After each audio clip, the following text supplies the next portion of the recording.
Alright, hello out there YouTube. Today we're going to talk about a touchy subject. Hope I don't offend anybody. I know I'm going to. Today we're going to talk about the MySpace suicide trial, which is really ridiculous. Okay, the woman in question who's being on trial for violating the MySpace terms of agreement, that's cool. She got caught up doing it. Lots of people do that, but she got caught. And in this case, yeah, she deserves to go to trial. I'm not holding her responsible for the girl's death, though, personally, because I can't say that it was her fault. I do think, though, that anybody, a grown woman who takes the time out of her day to bully a 13-year-old girl has some issues, and she doesn't belong on this planet. That being said, talk about the real person at fault for this girl's suicide. It's not the woman who instigated the bullying. It's not her daughter. It's not the other woman that was involved in it. The fault of the suicide lies on the young girl who died's parents, okay? Her mom and her dad are the ones responsible for her death, because she obviously was in a place where she didn't feel like she had somebody to talk to, somebody to deal with this.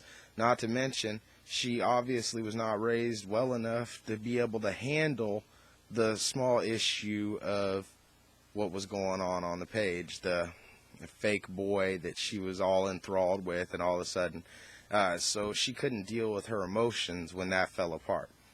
Now, this could be due to several reasons. A lot of people say, well, when you have depression, you don't think clearly. Yeah, that's true, because I've been dealing with depression my entire life. Two people very close to me have depression problems that I'm not going to go into who they are or what their problems are, because that's not anybody else's business.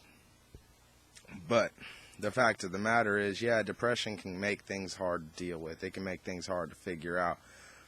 But what people seem to be missing also is the girl was on antidepressants. I'd like to know which ones, because that could have a lot to do with it. They're using this case to push for regulation of the internet, to say that cyberbullying causes people to kill themselves. Lots of things cause people to kill themselves. Teenagers kill themselves over getting bullied at school every day. It doesn't get anything to do with cyberbullying. Okay. But I'd like to know, what kind of medication was the girl on? Lots of these antidepressants and medications are known to cause suicidal tendencies in young people. That's a fact. It's a pretty well-known fact, yet they're not talking about that.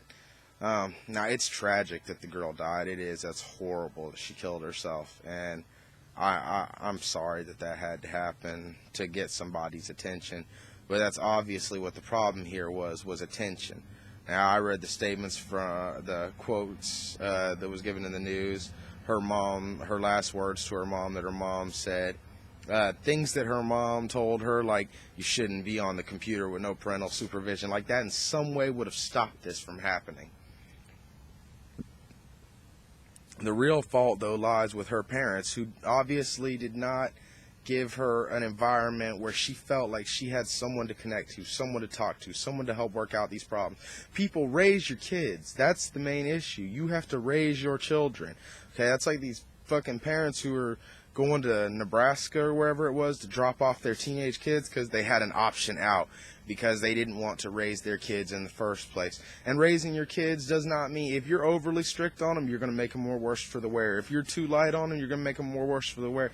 The key is to raise your children to be people. Raise them to have minds and think for themselves, and have connection with them. Have an open source of dialogue. Make them feel like they can come and talk to you about things, rather than you're going to be for them or against them. It shouldn't be like that. You're their parents. Be their parents. Raise your children.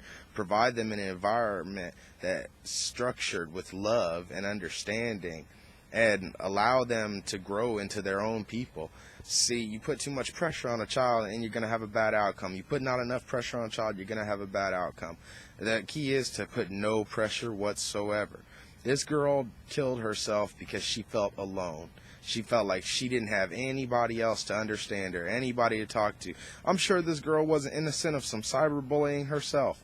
I've heard some of the allegations from the other side of the table on this issue of what this girl was doing to the other girl in question. That's neither here nor there. I'm just saying that we got to stop thinking about that it's somebody else's fault because someone kills themselves. Like this girl here, this was not the woman who bullied her's fault. It was not the girl, the daughter of the woman who bullied her. It was not The third woman who was involved in this, the assistant, uh, it's the parents. The parents of the girl who killed herself. Those are the ones that fall here.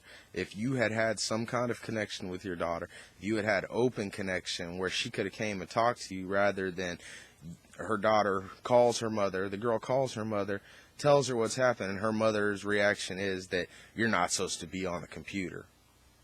Okay? And the girl's last reaction was, you're my mom. You're supposed to be on my side. Now, that's a problem because the girl felt alone because she didn't have a connection with her parents. And most parents aren't trying to raise their children. And raising your children does not mean telling them what to do all the time. That means inspiring them to grow as people, to have conversations with them, dialogue, get their brains stimulated, teach them the skills that it takes to deal with the real world and deal with problems. If they don't have those, then yeah, there comes a point when something's going to fall apart, like this girl got attached to a boy who didn't exist, and then when that all fell apart, she fell apart because she didn't have the necessary tools to deal with what was going on in her emotionally. And then when she went to an outside source, her mother, for help dealing with this problem, her mother pushed her away and instead threw blame at her. That's whose fault it is. It is the mother's fault. It is usually the parent's fault when something happens to a child. And it's just simply because it's bad parenting. You may think that you're the greatest parents in the world because you ground your kids, or because you give your kids everything, or because your kids get straight A's or something. None of that makes you a good parent, okay? It's all about the child, and you have to do what's right for the child, not for yourself, not what makes things easier for you. And you have to encourage the children to become their own independent people, because that's who they're going to have to be later on in life.